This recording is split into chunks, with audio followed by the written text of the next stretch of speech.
everyone, and welcome to Stan the Wine Man TV. I am your host, Stan Rattan, and this is a blue-collar wine show where I help you spend your wine dollars wisely. I just wanted to make a quick comment that I ran into a guy that has been calling on my store for a long time. He's a driver for Columbia, and he made a great suggestion. Of course, hopefully he's watching. If you're watching, make a comment. He said he was going to. But then he gave me a great idea. He said, you know, if you want to get some people involved in watching your YouTube channel, do a, the bottom shelf wine episode. So that's what I'm going to do. Bottom shelf means, grocery store type items like Turning Leaf or some of the Behringer stuff, or maybe the Cheap Chicken, Rex Goliath. Just do an episode like that. I think that's a great idea. I am going to do it. Look forward to that. That's coming up. But to end, this will be my last Merlot episode for National Merlot Month, whether it's in October. I've done a few of them, and we're going to finish with a blind tasting California versus Washington State. They're all mixed up. I have no idea which is which. We're going to get started right away. So we have 2 California, 2 Washington, and number one. People really dig these blind episodes. They're fun. I like them. I was totally shocked at the last one I did with the results. The most expensive one got the lowest grade. Alright, so number 1.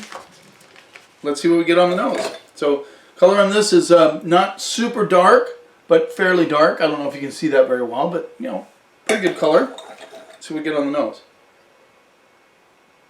So lots of cherries, a little bit of blackberry, and a little bit of currant for sure. I'm getting some licorice notes, which I like. I always like licorice on my wine. I don't know why. Who knows why? What is your favorite aroma when you're smelling wine? Or do you even take the time to smell wine? I hope you do. One thing I hope you're learning from this episode is that smelling wine is very important. Have you ever eaten a meal when you really are plugged up, you can't smell anything? It isn't quite as good, is it? Same with wine. Take just a few seconds to smell it. A lot of blackberry though. Blackberry and cherry for sure. Let's see what we get on the palate.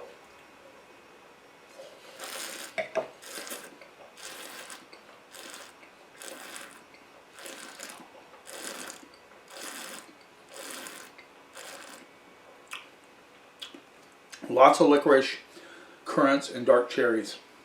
This is a smooth, delicious Merlot. Absolutely. A little tobacco on the back end with a little bit of white pepper. I'm digging this Merlot a lot.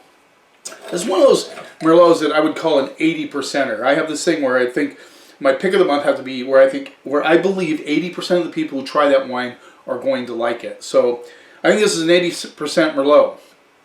It's really smooth. The tannins are smooth. It's delicious. It's got good dark cherry, licorice notes with a little bit of tobacco coming through.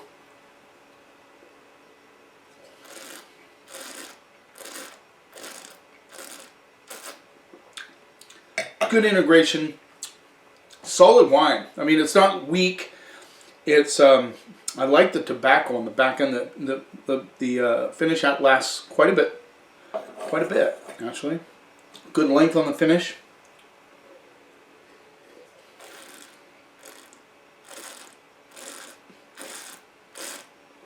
Yeah, that's what I'm talking about.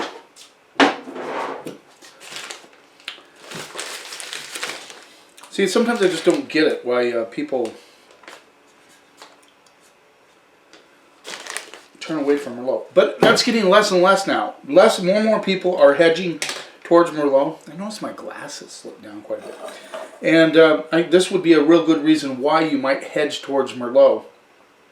Merlot's a good blending grape. They use a lot in Bordeaux with Cab. It's great with Cab. But by itself, it's absolutely delicious, and it can be structured. And it can be a solid wine for food. It has a lot of things that, make it a good wine. So, it's not like a Zin that's big and fruity. It's not quite as tannic as a Cab. So it's a nice in-between wine. And for those of you just breaking into the wine world, you might want to look out for some Merlot. Okay, that was number 1. Now I think this is number 2. Number 2. There you go.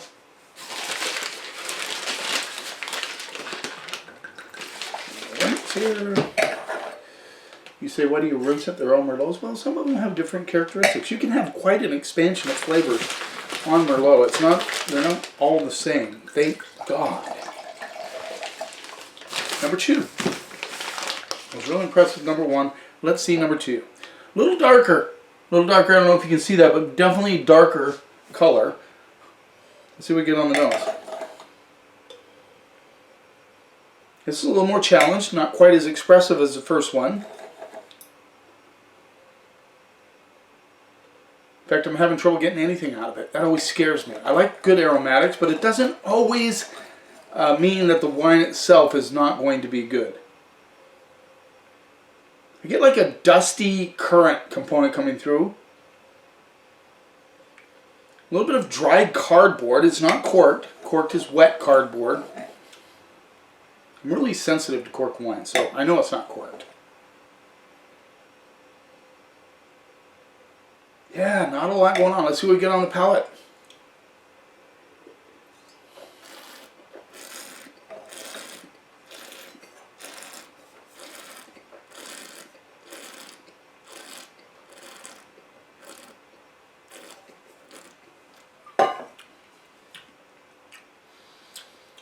More restraint on the palate, again, but it does have some real depth to it.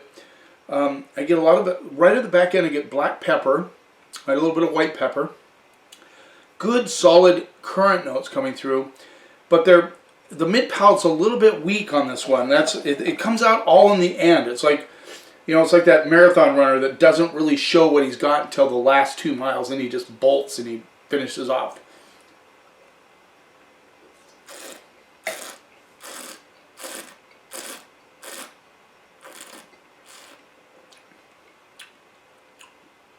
A little bit of grip on the tannins on the backside. Really, really almost watery up front.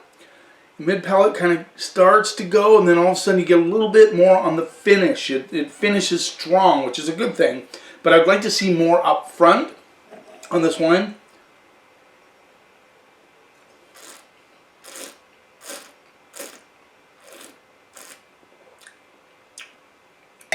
Fairly one-dimensional. It doesn't have a lot going on. I get mostly currants, a little grip on the back end. I get kind of a red fruit component coming through on the back end with the currants. Good acidity. I mean, this would be a good food wine. But overall, I think it lacks complexity. It's good. Don't get me wrong. A lot of you would like this wine, but it does lack complexity. And the front is just, I think, pretty weak up front. On the palate. All right. Let's move on. Number 3. See, I get a kick out of this because I really don't know what's here, and yeah, I love to see the results myself. You know, as I've said before, I'm very objective. Whether I can see them or not, whether they're expensive or not, it doesn't matter to me. I go by what the wine offers. But it's still fun. I hope you like them. Make a comment. Do you like this? Do you like this? Come on, some of you guys. I know you watch these. I know you think it's really not hard to make a comment. You just put comment. Blah, blah, blah. You know, doesn't matter. Just say, hey, I like that episode. Or I like the, you know. Now, Dave, I really appreciate your comments. He makes a lot of comments. I like that a lot. I get quite a few people that do comment. But I really appreciate it if you just step in there and say, hey, great episode, or I hated that episode, or whatever. Give me some ideas. It's really helpful. It makes me feel good to know that you're actually getting involved in these episodes. Let's see what we get on the nose. Again, very restrained. Color, same kind of color as that first one. That second one, I mean, the first one was a little lighter of the 3. Absolutely nothing on the nose. You know, and I'm smelling good, my nose is clear, all of that. I don't know, I'm not getting anything. Yeah.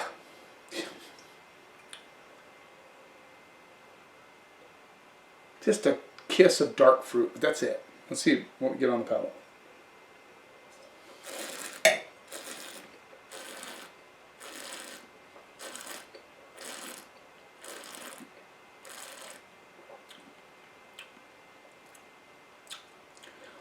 Blah, blah. I do like the tobacco on the finish. A lot of tobacco, a little bit of currant, but pretty much, you think number 2, I called it one-dimensional. It had more going on than this one.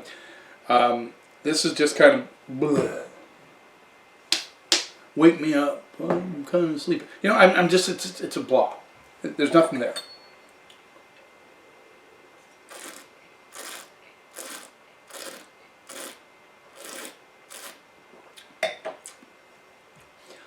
Structured tannins. I mean, it's not soft.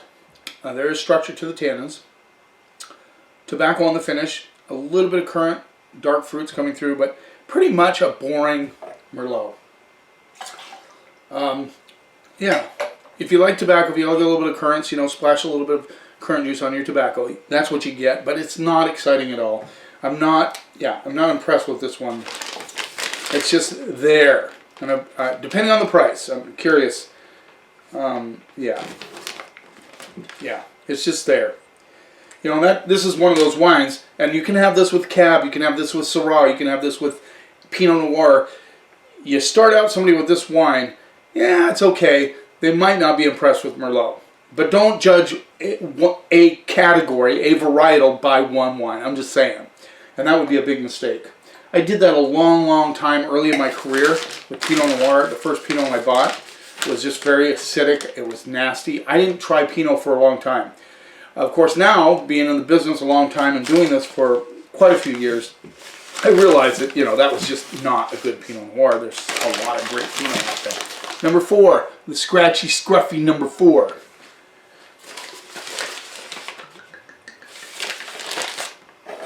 Got a little rinse here. So always if you get, you know, that's when it's nice to have a good wine steward, somebody you can trust, say, hey, I want to try Merlot, I want to try good Merlot. That's not one I'd steer them to. In fact, if I carry that in the store, I might change my mind about carrying that one. I don't know. We'll find out. Let's see what we get on the nose. Color, yeah, nice dark color again, 3 in a row. This one's a little darker than all of them, actually. Let's see what we get on the nose. This definitely have currants, a little dried cardboard again. But currants and a little bit of what I always get a kick out of this, a little oatmeal action, like oatmeal cookie action going on.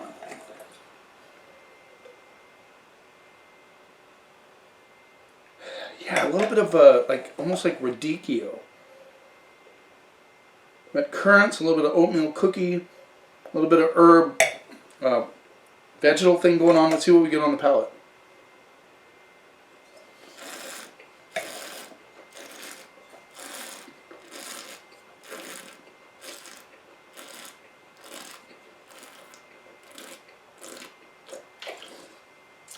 Oh, such a habit, guys. I mean, at the store, when I taste at the store, I'm always spitting. So, sorry. I know I said I'd quit doing that, but every once in a while I get caught doing it. Very spicy on the back end. I like this wine. Good currant notes coming through. Nice lift on the mid palate. Sweet tannins. This is like a tannin the delicious category.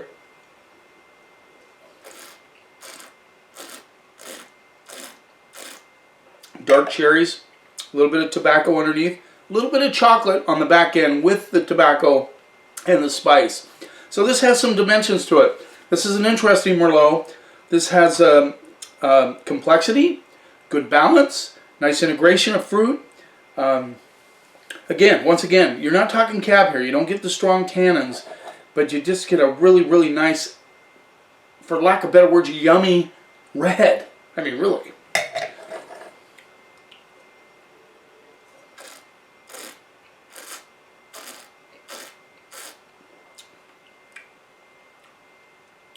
And a nice chocolate notes coming through. Long finish. Thins out just a little bit on the finish.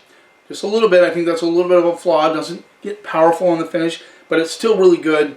Yeah, I like it. I like it. So I bookend good Merlot with... All right. Let's see where they landed.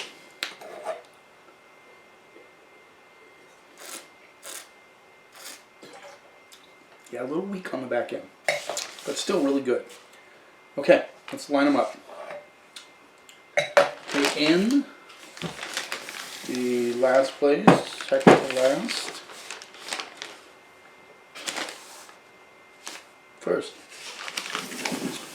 And you guys can probably, probably could have guessed where they were going to land, but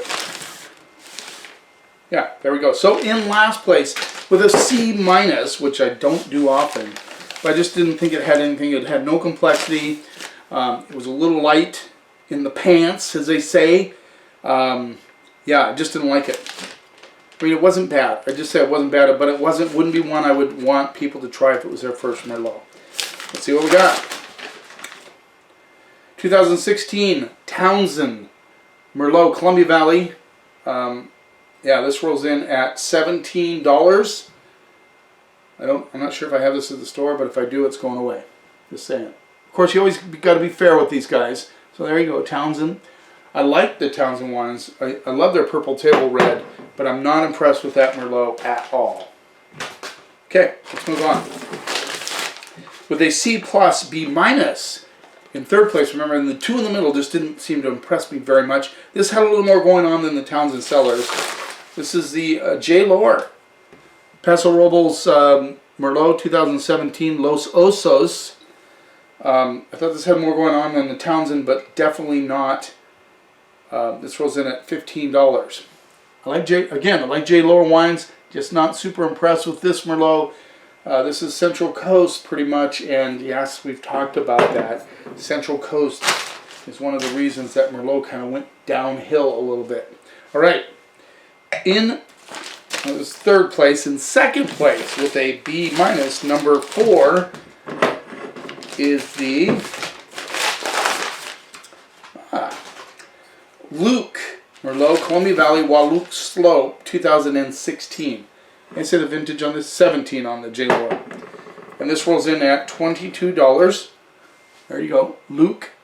I like their wines. They do a really good Syrah as well. So was impressed with that one. Had a little good complexity. Thought the finish was just a slightly weak, but still was a good Merlot. And in first place with a B plus. So none of them were like jetted out there, but the B plus, number 1. William Hill Estate Winery Merlot, Central Coast. Yeah, this is Central Coast Merlot. This rolls in at $15. This is a Gallo product, so for those of you who always like diss Gallo, they do a good job with a lot of their wines. So there you go. William Hill. Very interesting. Yeah.